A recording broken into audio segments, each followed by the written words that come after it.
Good evening, everybody. Welcome back. It's been a while since we've done a live IncrediChat. We've had a couple of pre-recorded ones. We got a couple of other pre-recorded ones coming up later on. But tonight we're here live. It's Christmas time, and I'm not going to waste any time, but it wouldn't be Christmas without a visit from our good buddy, Rick Goldschmidt. Welcome, hey, Rick. Merry Christmas. Merry Christmas. And, you know, I love that. This has kind of become like a little annual tradition that we have here. I love having you on, talking about these specials and these cartoons that the world loves so much, much, you know, which is great.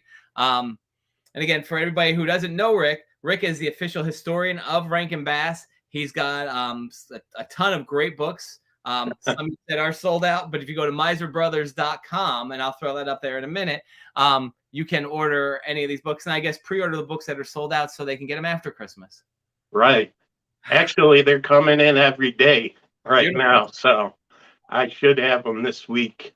That's even better. So, I mean, I don't know if they'll be guaranteed for Christmas shopping, but right?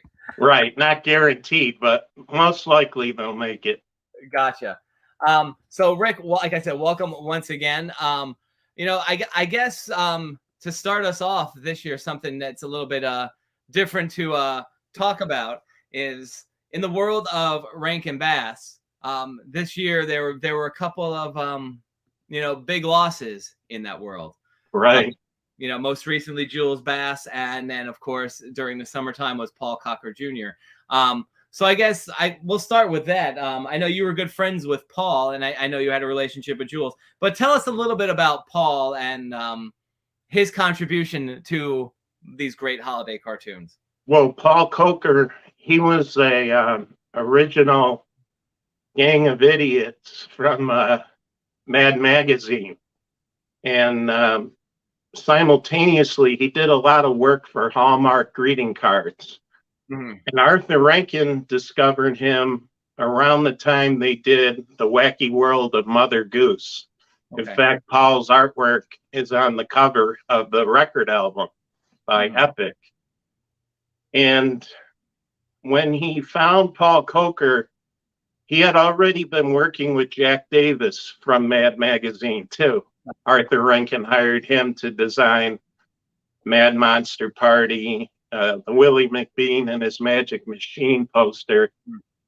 And Jack's artwork is more intricate. Mm-hmm. It's very crosshatchy lines. You know, it's not simple enough for animation, so to speak. But Paul's was. So Paul became the look of the Rankin Bass television specials simply by translating his artwork over to animation, most notably through Mushi Studios. They were the ones that did Frosty the Snowman. And then Paul ended up designing all the great characters like the Heatmiser and Snowmiser, Topper and Winter Warlock and the Burgermeister, Meisterburger, all the great characters that we know. So really, Paul's responsible for the look of the Rankin Bass specials. And in fact, he was so identifiable that Arthur continued to use them for the variety ads they took out every year. Oh, really? Which are in my books. Yep. So Paul, and besides being a great artist, he was a wonderful guy, just as funny as you can imagine, and a real dry sense of humor. He is really modest, and he'll be missed. Yeah. You know, he was just a wonderful guy. He always signed cards for our website. Yeah, no, I got one from you last year. Yeah, he was very supportive. Yeah. And in fact, before he passed away, I put in writing every character that he designed for Rankin Bass, and basically I'm the custodian for those characters now. Gotcha. And I just want to see it live on, and I want to see the people behind it get the credit. So that's what drives my that's what motivates me to do what I do. It's I could see the talent behind the shows, and Paul was a big part of it. Definitely the magic. And I popped out one of my DVDs here, but just for everybody watching, I'm holding up, I mean, that's Paul's work right there. Right. That's that Rankin Bass look, like the big eyes. I guess I don't want to necessarily say, but a lot of his characters had like that buck tooth right on, right, which is really cool. It's funny, I was watching 'Twas the Night Before Christmas with my 9-year-old the other night, and it's looking at like where is it? Looking at that picture there, he's like, Daddy, Santa has 3 noses. I was like, no, those are his rosy cheeks. Oh yeah. He tried to make everything look different from production to production, and that's why Rudolph appears differently in all the specials, and Santa does. Yeah. And all the lettering was his too.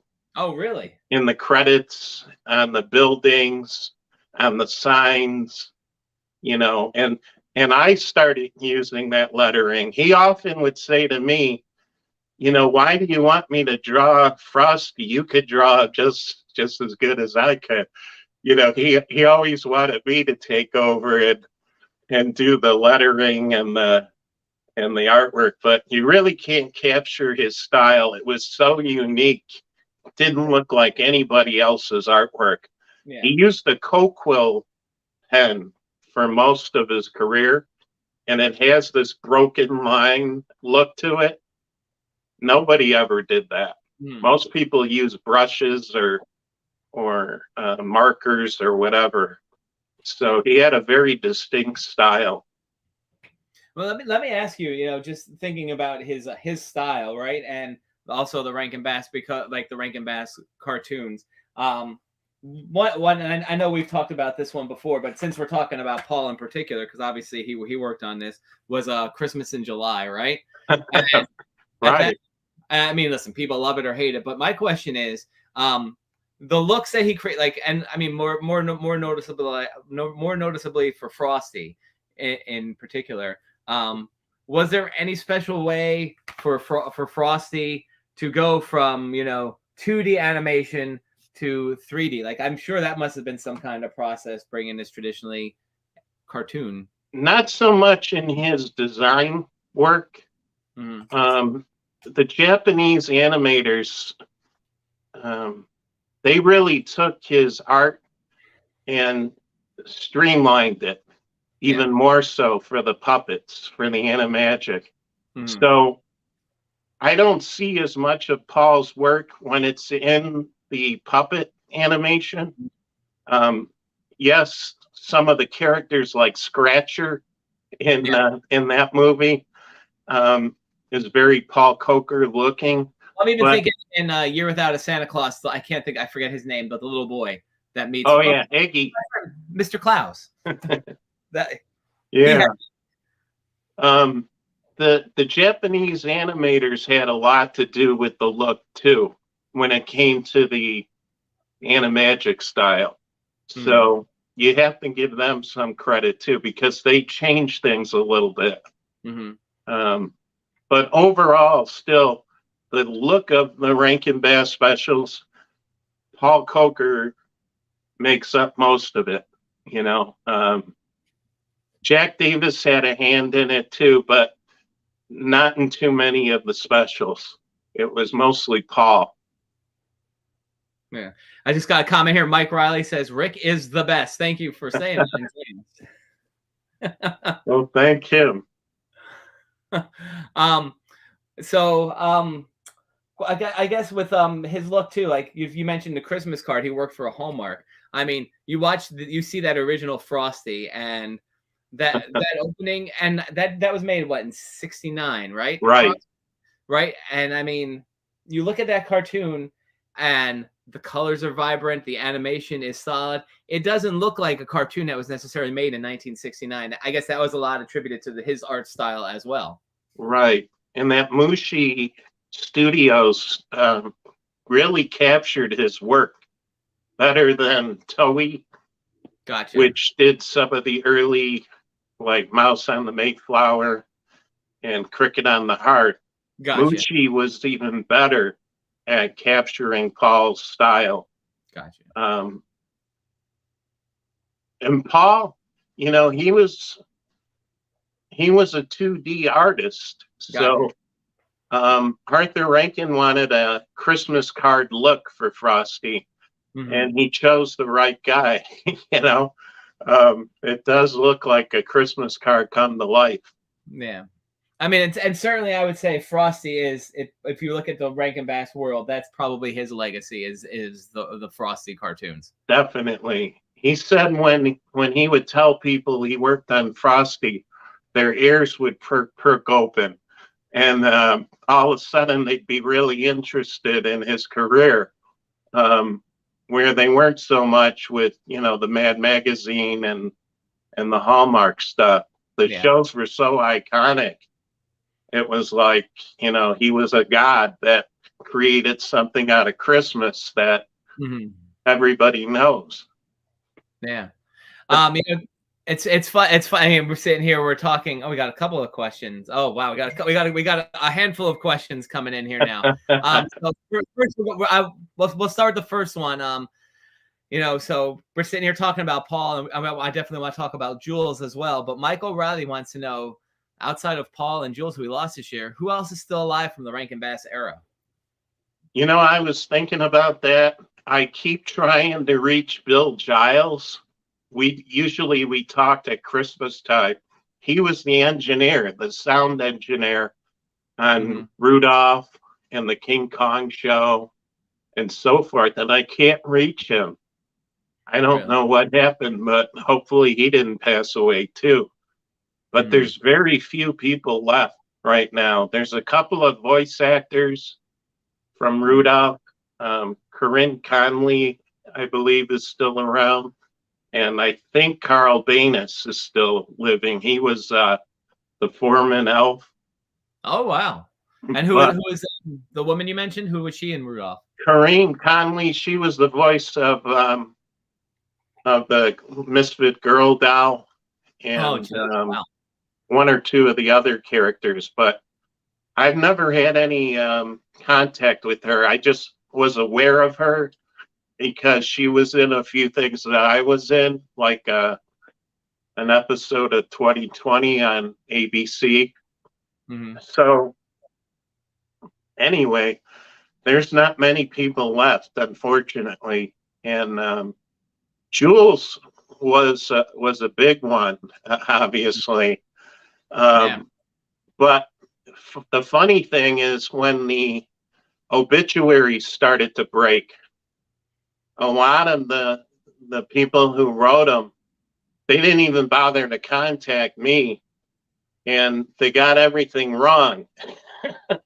So even though Jules' name was in the credits as the director or the co-producer, that wasn't his main function. His main function was writing songs with Maury Laws. He wrote the lyrics and Maury wrote the music. And they were a partnership from 1966, or actually even earlier than that. During Rudolph, they started writing together. And it went all the way up until the end of Rankin Bass, 86 or 87 or so. And that was his primary function. A lot of times they would get credit as an honorary credit. So, like, for instance, Mad Monster Party, it says directed by Jules Bass, but Jules never visited Japan. So he didn't have any hands-on direction on the animation at all. I think when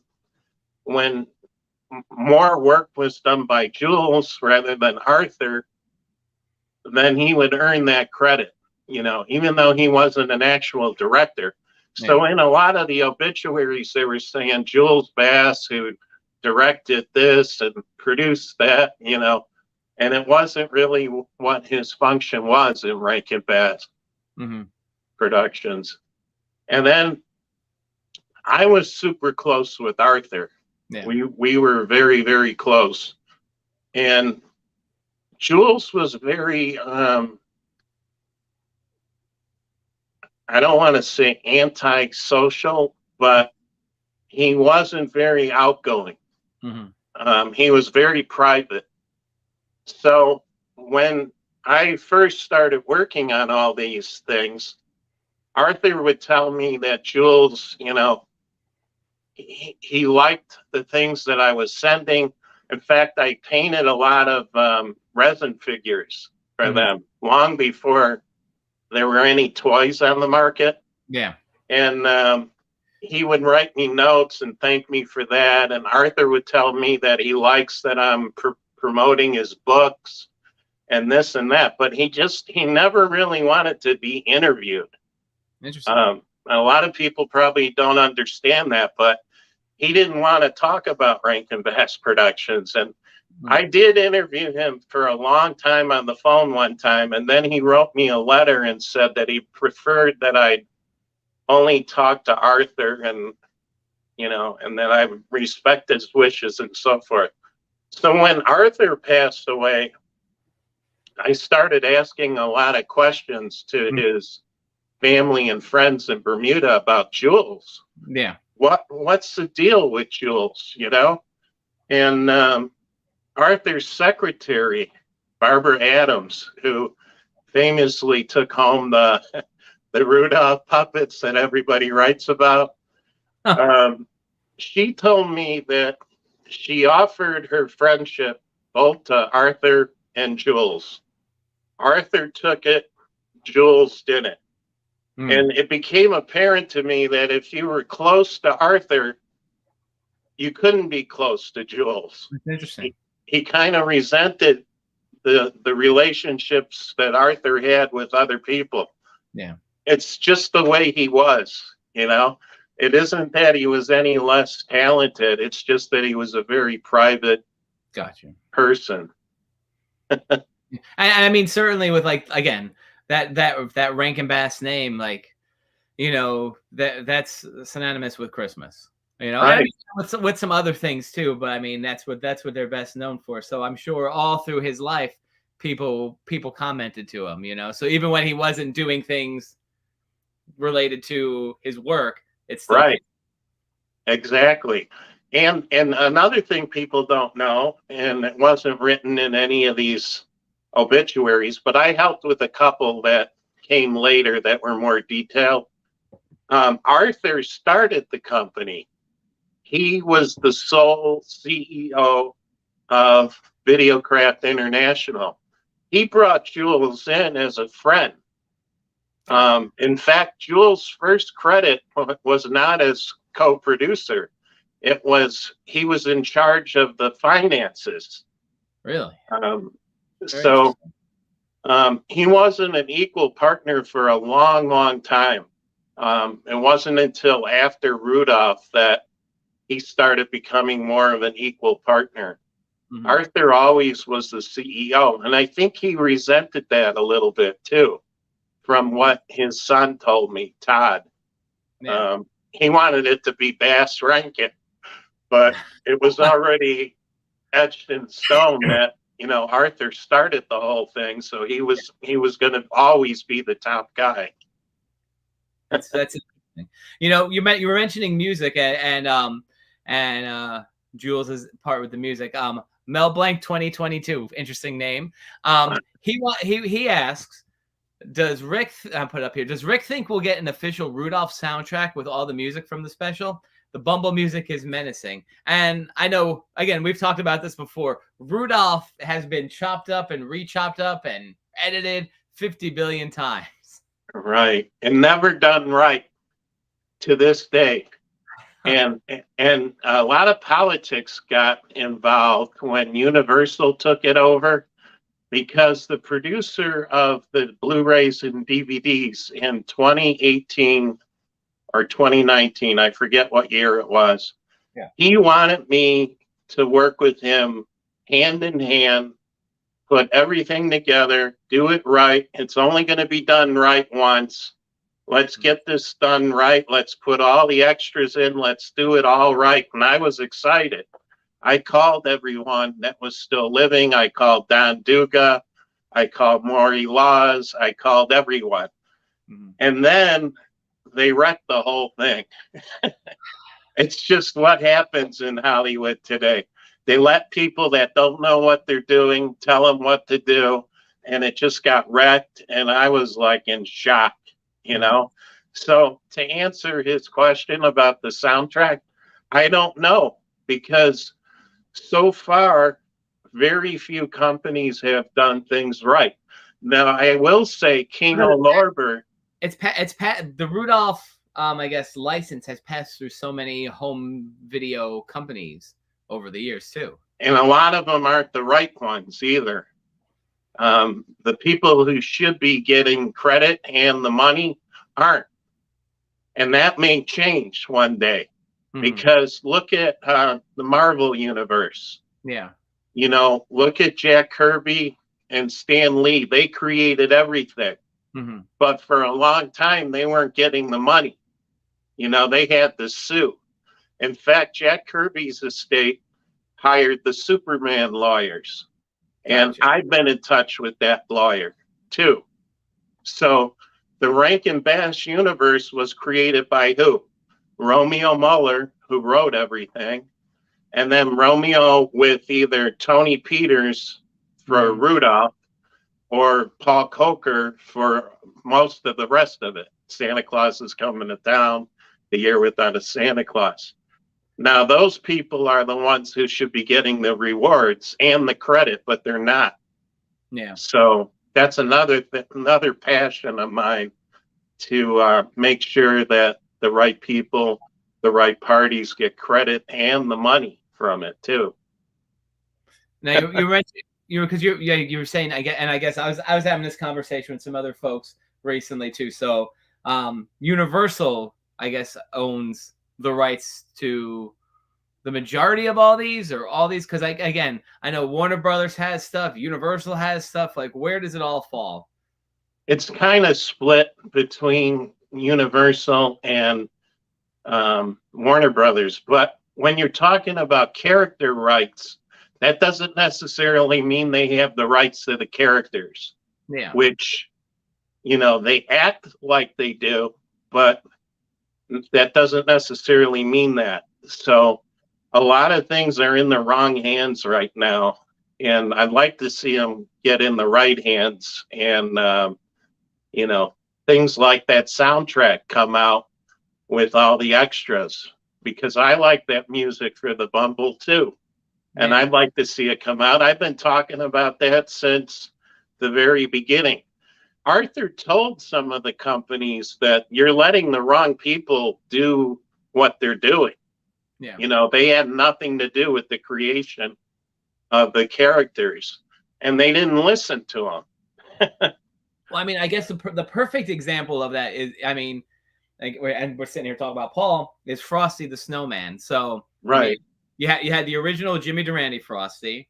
Then you had the Andy Griffith Frosty's Winter Wonderland, which they made because ABC wanted something competing. Right.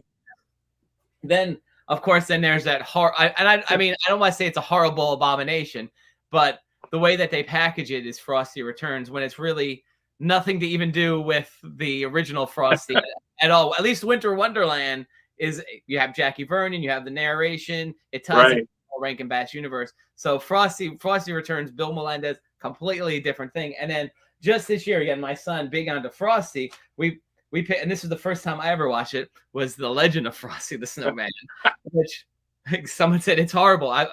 Which for a few Frosties. And I mean, I'm not gonna lie, I'll give it to the Legend of Frosty. At least they're going with that classic design.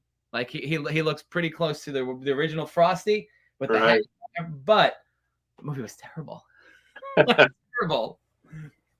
Well, when it comes there's nothing like Rankin Bass animation, and they can try to remake things as many times as they want, but it's never going to be as good as the original.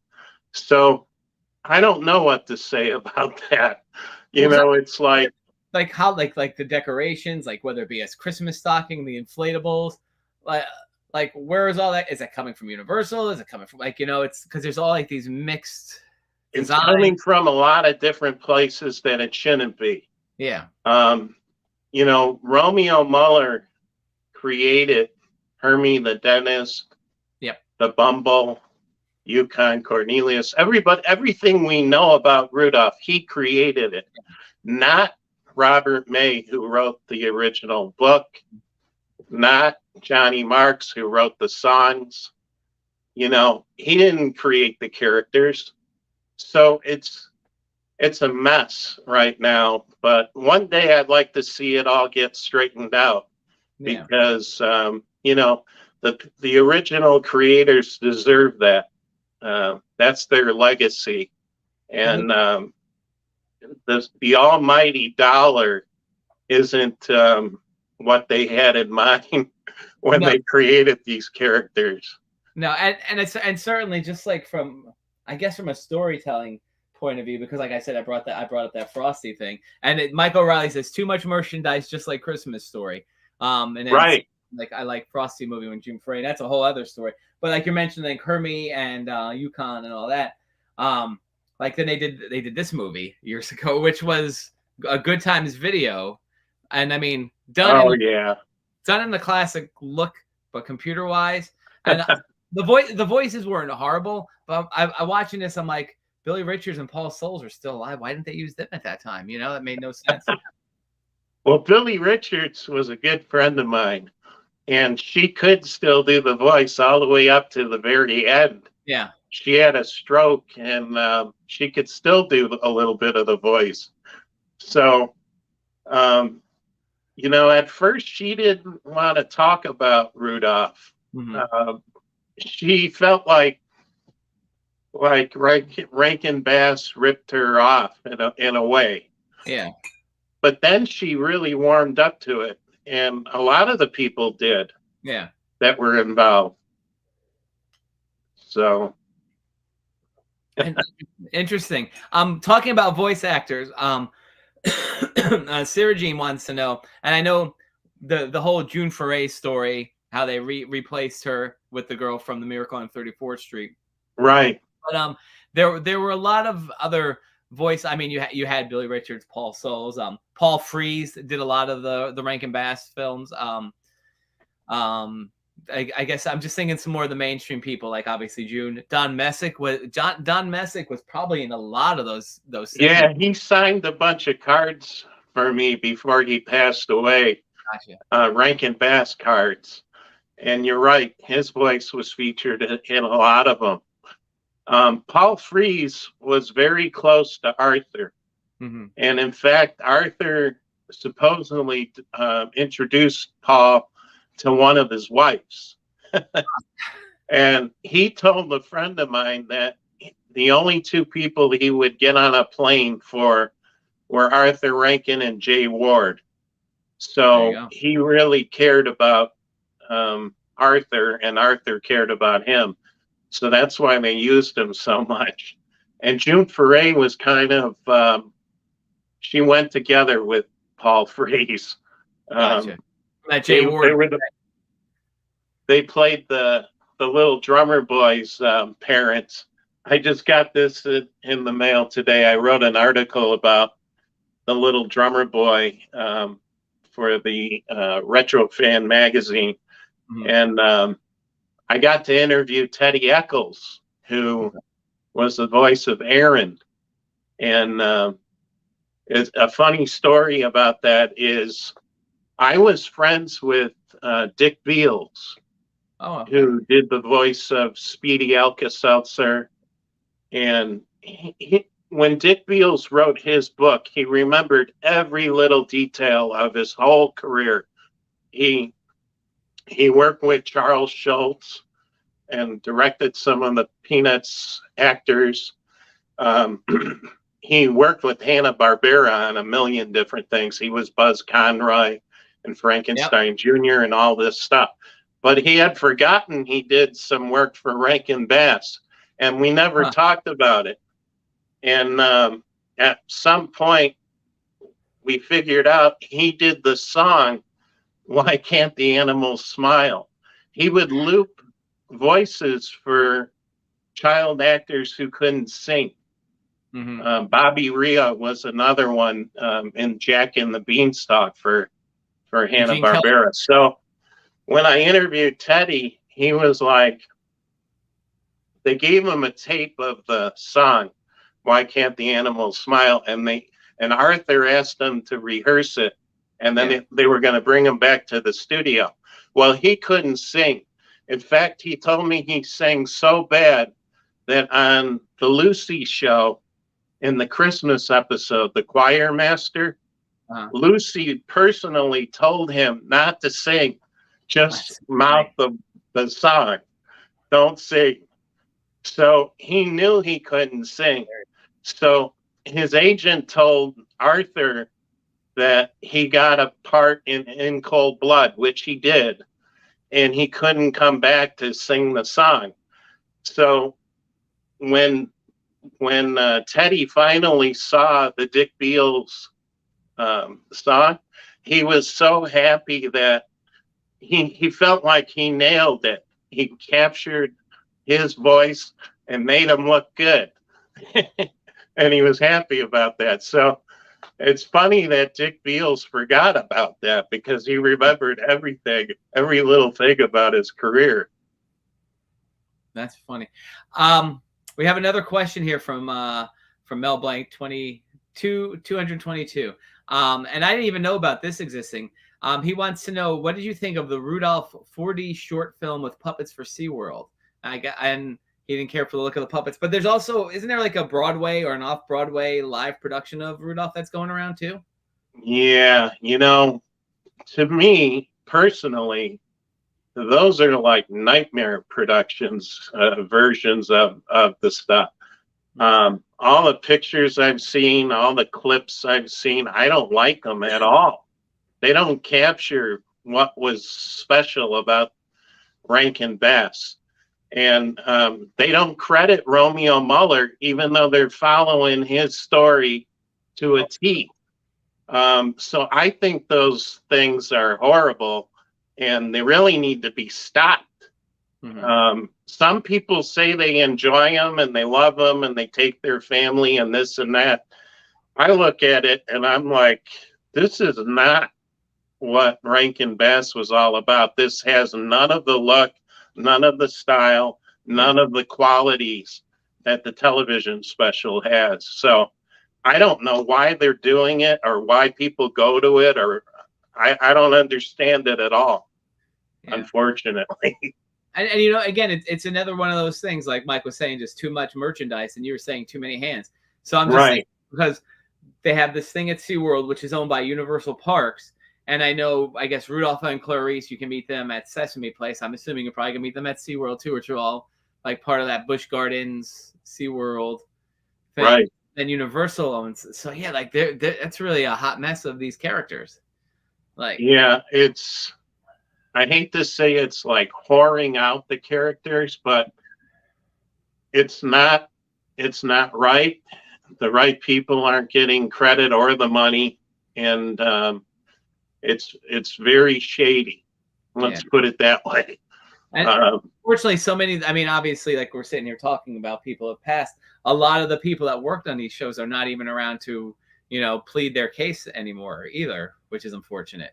Arthur would have sued a lot of people before he passed, but he didn't want to be in court for the rest of his life. Gotcha. We talked about that a lot. And like I said, a lot of it is shady.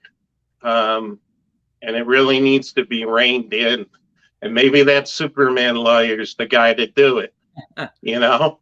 Superman, those two guys sold Superman early on. They were only in their 20s or something like that. And it was like they sold their life away. And for years and years, they weren't getting anything. Not even credit. Yeah. And then that all changed, but unfortunately they were dead by that time. That's crazy. And I guess maybe one of the things, with a big conglomerate like Universal, but it kind Right. of just like the weirdness because it's more Universal and Warner Brothers tied up to it.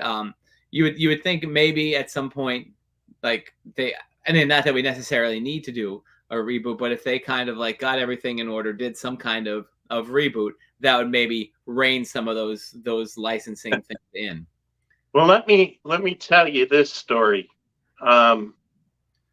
In the early days, right after my book came out, Golden Books decided they were going to restore Rudolph. You know, they found We're a Couple of Misfits. They had Fame and Fortune as an extra. Yeah. They found some of the pieces. And they asked me, could I get Arthur Rankin to come in and do an introduction? That's I think that I'm just going to point it out. I think that's like this release, right? This is that this one?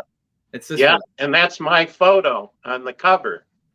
I licensed that photo. Gotcha. And then they used it. So they put the name Rankin Bass on the front, and Arthur was happy. You know, he did the introductions. He had my book on the table, and he was referring to it and so forth. I put some photos in the commentary. Those were all my photos, behind the scenes stuff. And then fast forward about 3 years, I went to New York for an evening with Arthur at the Museum of Television and Radio. Yeah. And when I was in his loft in New York, I think Classic Media called him up. And he got a box of those DVDs, but the Rankin Bass name wasn't on the front of them anymore. Why? Here. So I heard him tell him, well, take my introductions off those DVDs, because that was sort of a contractual thing. I agreed to do the introductions for you to put our names on the front and so on and so forth. Well, this year they put out, as you were talking, Universal and Warner Brothers put out a complete Rankin Bass Christmas collection with the name Rankin Bass on the front of it. I did not even know. Arthur would be furious over what they did, because they didn't restore the shows properly. They didn't put the right extras on there. They had people doing commentary that don't even like Rankin Bass. Jeez. And ironically, they put the name back on the cover. And I know Arthur would not approve of the release that they came out with. So to me, it's complete garbage. I don't own it. I don't want to see it. Until they do it right, I don't want to be a part of it, you know? Yeah, no, I pulled that up right now. Wow, I see what you're saying. Yeah.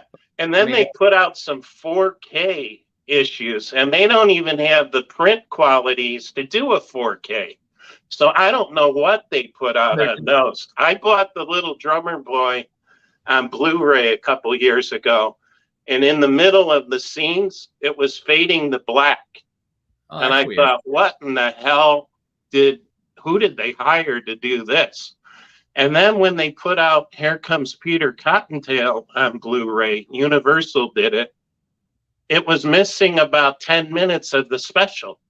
And I'm like, oh my God.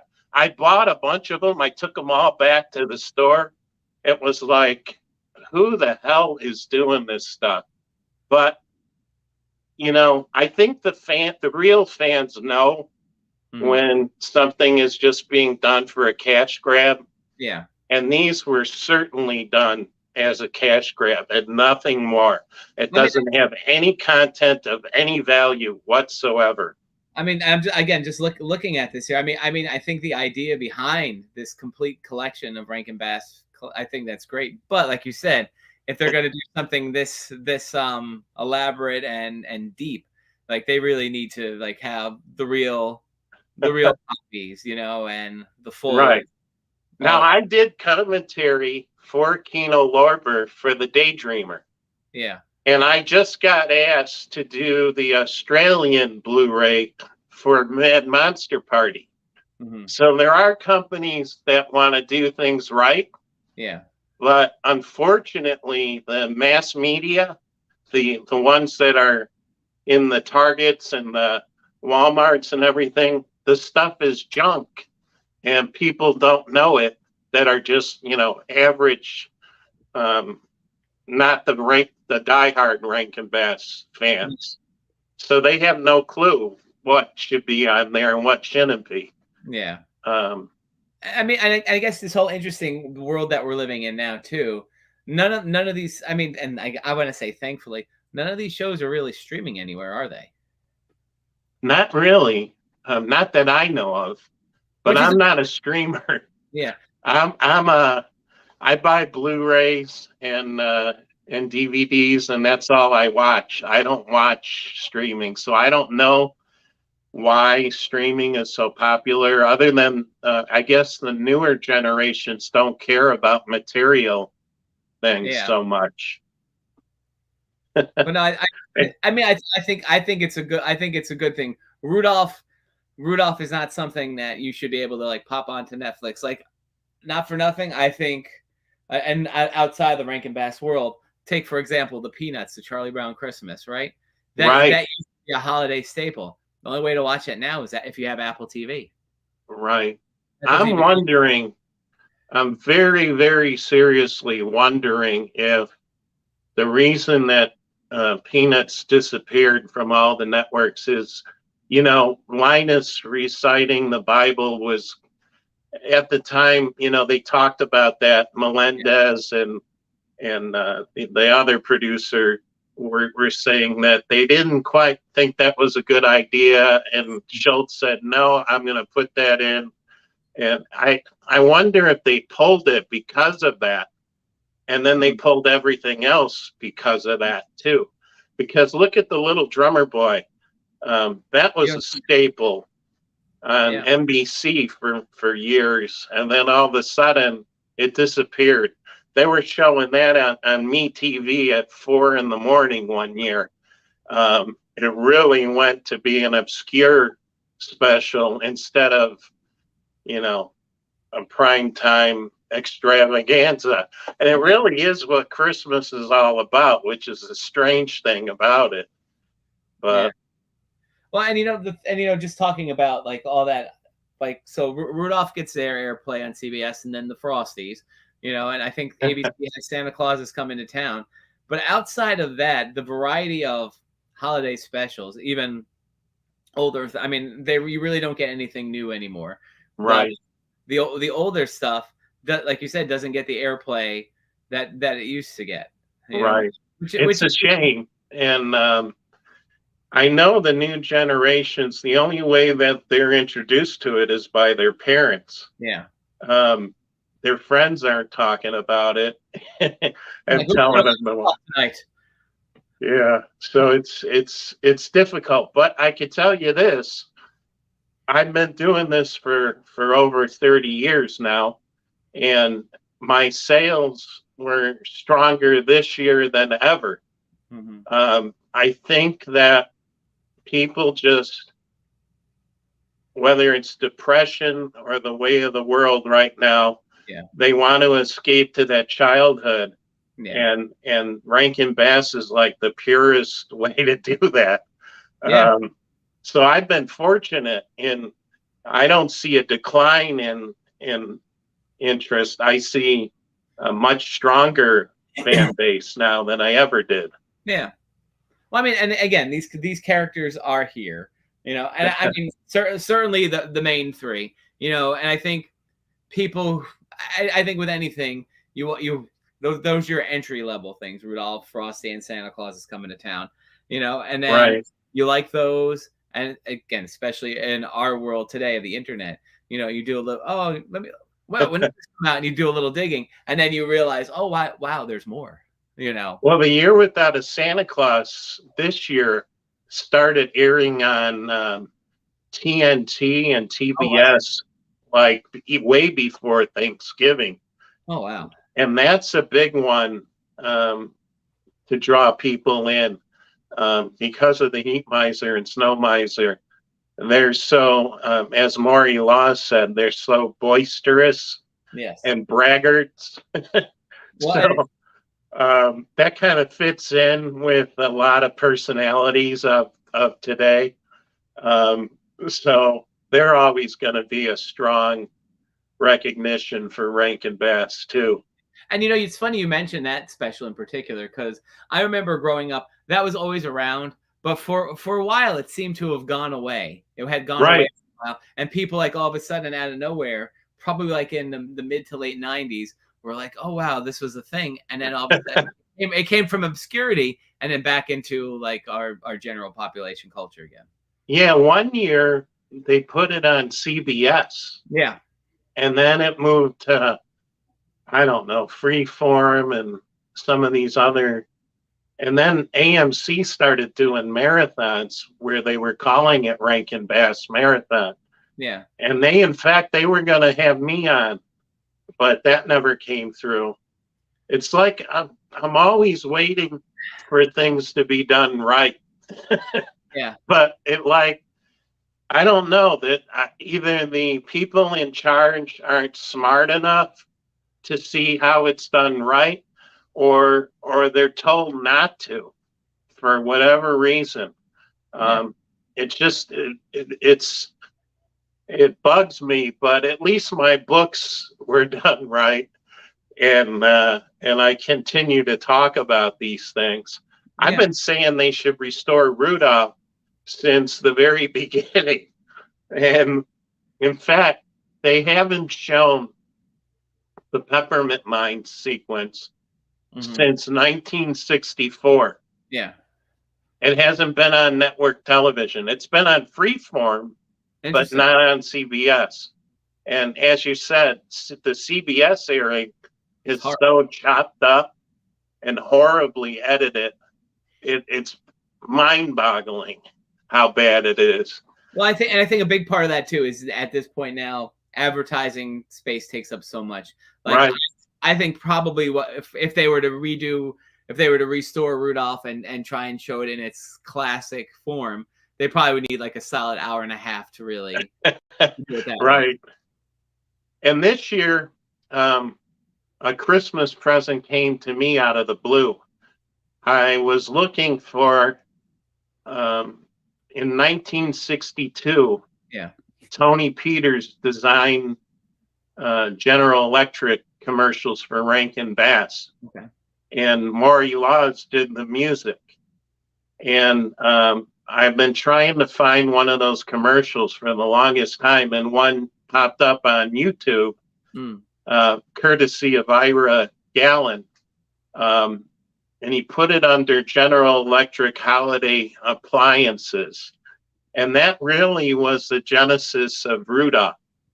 That's why they did Rudolph. General Electric liked the commercials, the ad campaign, the carolers. Tony Peters designed the carolers with light bulb type noses, which eventually became the elves in Rudolph. And the rest is history. Interesting. Because we only got about maybe 10 more minutes. So for those people watching, if you want to just, those who don't know already, you have all these great books. Just go over the books that you have. Sure. Interested in ordering one or two for the holidays. Well, my most popular book is my first book, The Enchanted World of Rankin Bass. And this year is its 25th anniversary. We have a big 20th anniversary edition, and it's loaded with everything that they did, mostly color now too. So that's probably my most popular book, but my Santa Claus is Coming to Town book is a real close second. It's got the shooting script, and it even goes into the Daydreamer, which I did the commentary on the new Blu-ray. So that's another one. The Frosty the Snowman book is my newest one. And a lot of people don't know that my books, even though the title is Frosty the Snowman 50th Anniversary Scrapbook, it has Rudolph stuff in it too. And it has other rarities, like we found the puppet from the Charlie McCarthy pilot that Rankin Bass shot with Edgar Bergen. The puppet of Mortimer Snerd showed up in the Vent Haven Ventriloquist Museum.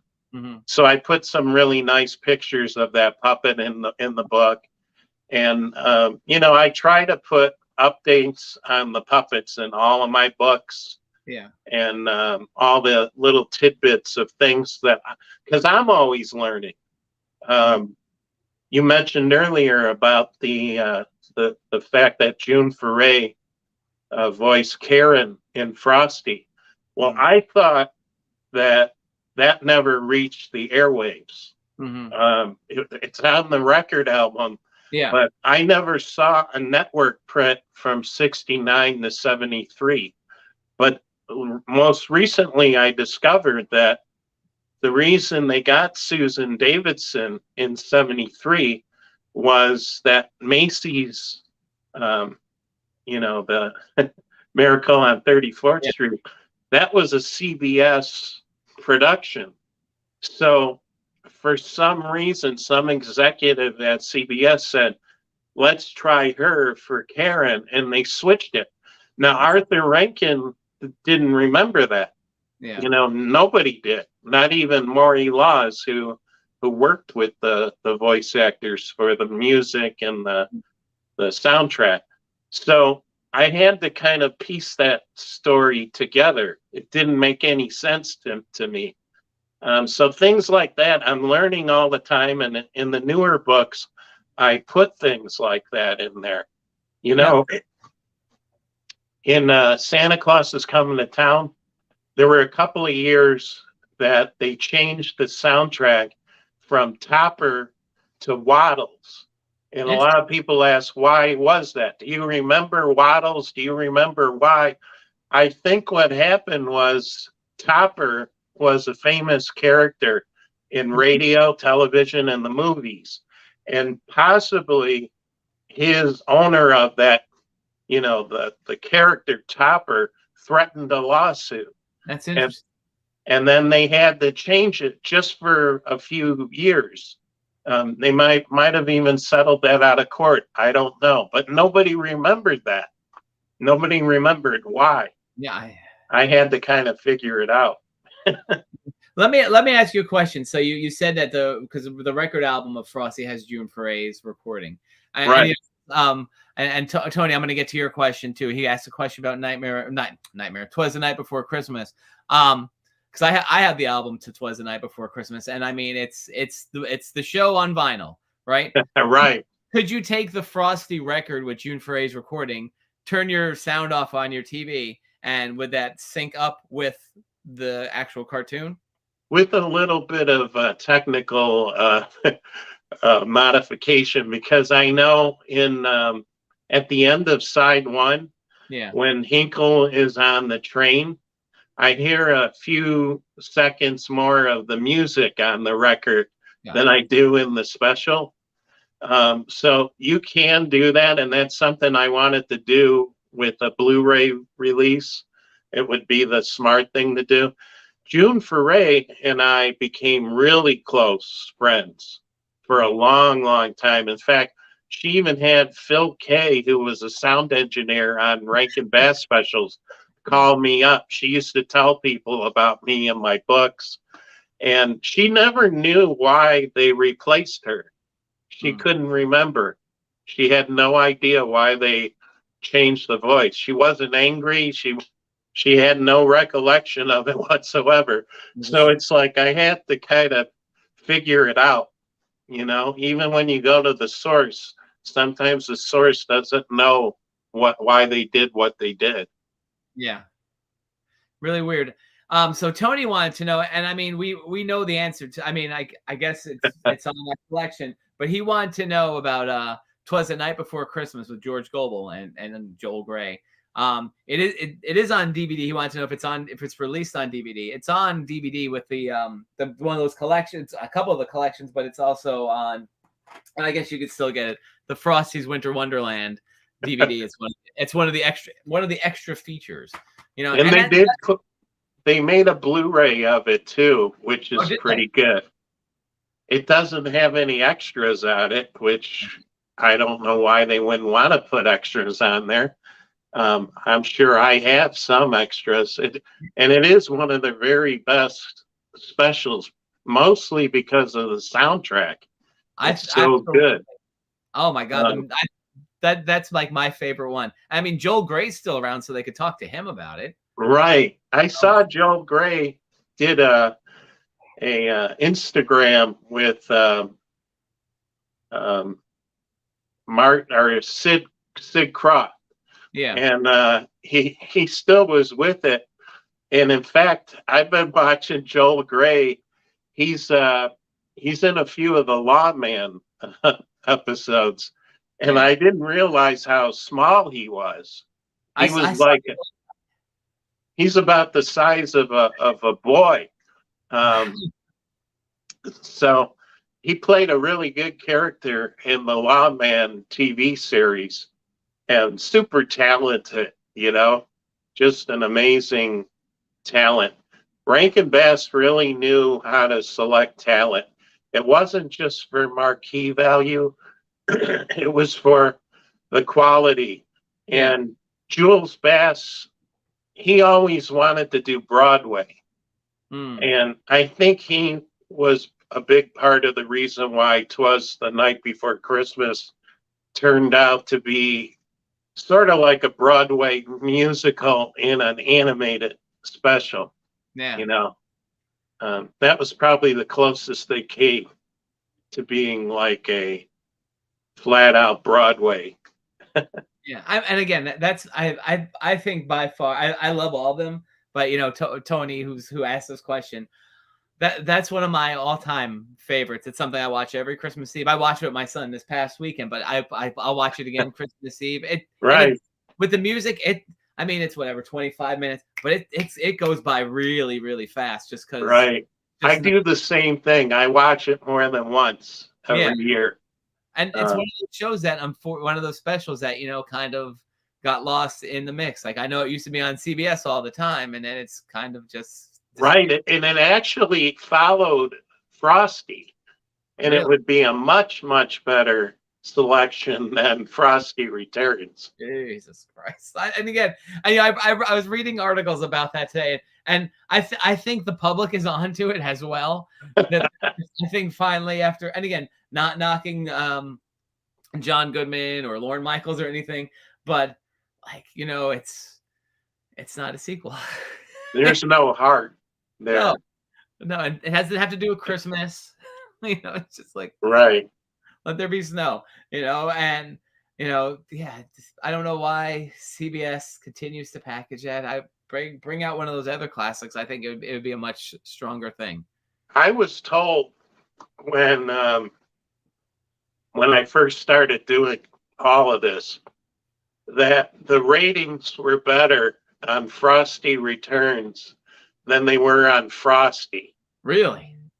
Because people turned the channel at 7:30 and then they wound up on that. I don't really believe that story. That's fun. I tried to watch Frosty Returns a couple of times, and it was like staring at paint drying on a wall. It's like, what is the quality of this? There isn't any. Yeah, it's like too. I don't see why they couldn't work something out with Warner's to do Wonderland. I think that at this point it'd be like something from the vaults, right? Even though it's still out there, but be like, oh, look at this from the vaults, Frosty, right? Wonderland. Exactly. Yeah. But it would be the right thing to do, and I don't see the right thing happening all that much with Rankin Bass. So, because Frosty Returns probably came out at least a good 30 years ago. It has to have been, right? Yeah. Yeah. Arthur, when he came to my house for the first time, he sat down and he said that they sent him a copy of Frosty Returns. And he said, I'm not going to comment on this. He said, it's like taking the gloves off a Mickey Mouse. it made no sense to him whatsoever. So he never really had a comment about it That was because his. it didn't make any sense to him. Oh, that's so funny.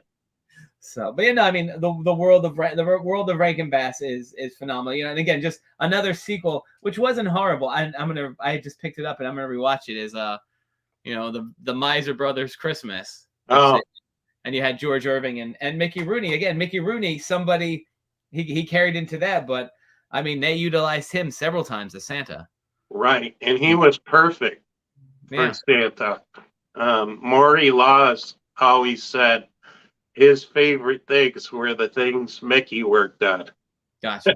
So, and Arthur thought he was super talented too, and he was. Yeah. I mean, he couldn't have picked a better guy to do, especially Kris Kringle with the red hair. Yeah, yep. Looked just like him. And again, another great special. Santa Claus is coming to town, and I mean, that's the sequel that I like from that is the Easter Bunny's coming to town too. Oh yeah, Cougar, another lost thing. Yep. People don't think that. Santa Claus is coming to town. When I watch that, I think I'm really happy that I became the Rankin Bass historian, because everything in that special rings true. It's like it has so much heart to it. Yeah. It really explains the way of the world and how some people don't understand Christmas and they don't like it, and doesn't it make it a little happier, and that feeling should go through the whole year.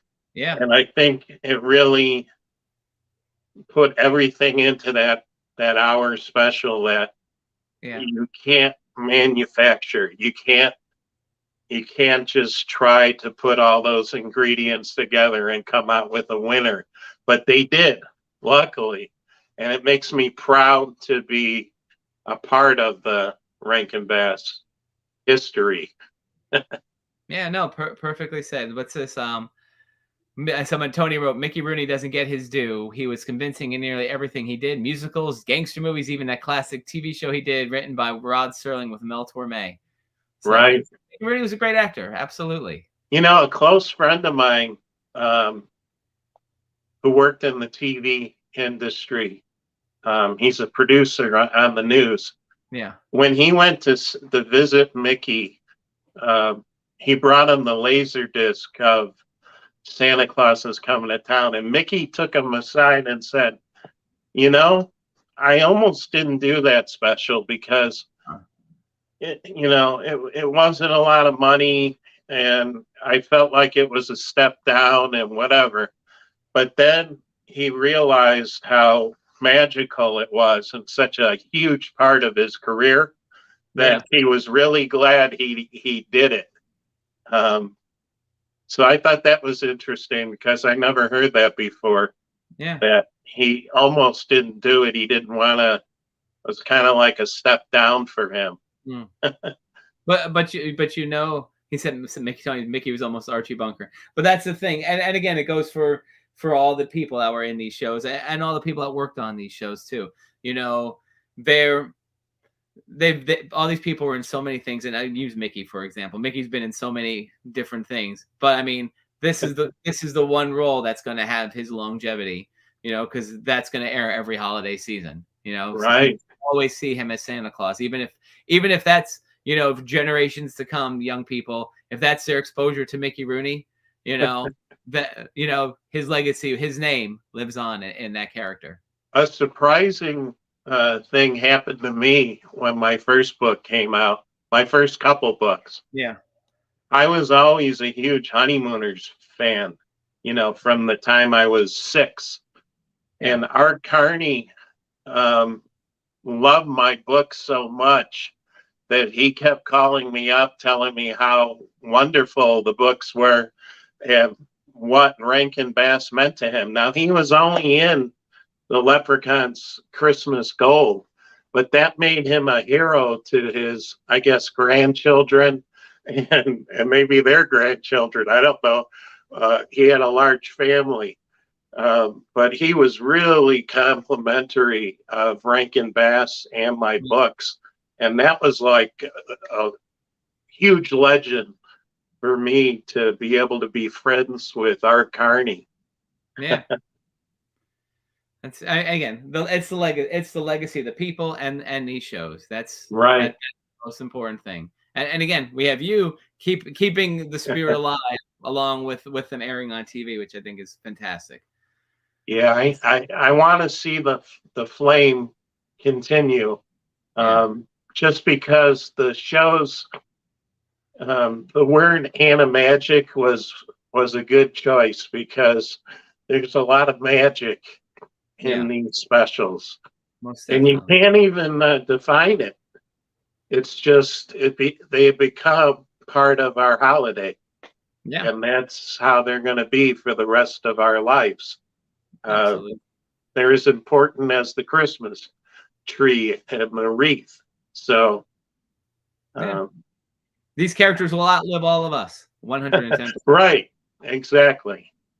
So, but you know, we were out of time. I mean, once again, like we flew through so many great stories and memories of the holidays. And for everybody watching, thank you for tuning in. We've got a bunch of people still tuning in. If you haven't already, go over to miserbrothers.com. Order your books. Do you still have any of the signed cards from Paul? Oh yeah. Oh, so there you go. That's the one I got last year was awesome. So I'm very honored to have that, which is great. So you can grab one of those from Rick. You know, follow Instagram. Rick's on there. I'm on there. And keep tuning in. Tony, thank you for tuning in. Tony says, thank you, gentlemen. You know, again, thank you all for joining us. Rick, always, it's a ton of fun. To talk to you. Merry Christmas too. Merry Christmas. And I still want to, we got to dive into Silverhawks and Thundercats one day. Oh yeah. Rankin Bass. You know, I was working with a big toy company on a line of Silverhawks merchandise, and it's kind of on hold right now. I'm hoping that all happens, and there's a lot more merchandise from that era. That was after my time, but I know how important it is to that generation from the 80s. So I want to see that through too. It's another project I'm working on. Oh, and Tony says next time we chat, he wants to talk about the Oddsmans, Jackson 5, and the Wee Pals. Oh yeah. Yeah, I have a lot to talk about with those too. So that would be fun. Yeah. So again, Rick, thank you so much. Just hang tight backstage for a sec. Folks, if we're not live, I won't be live again before the holidays, but Merry Christmas, Rick. Merry Christmas. And thanks to everybody for tuning in tonight. Thanks.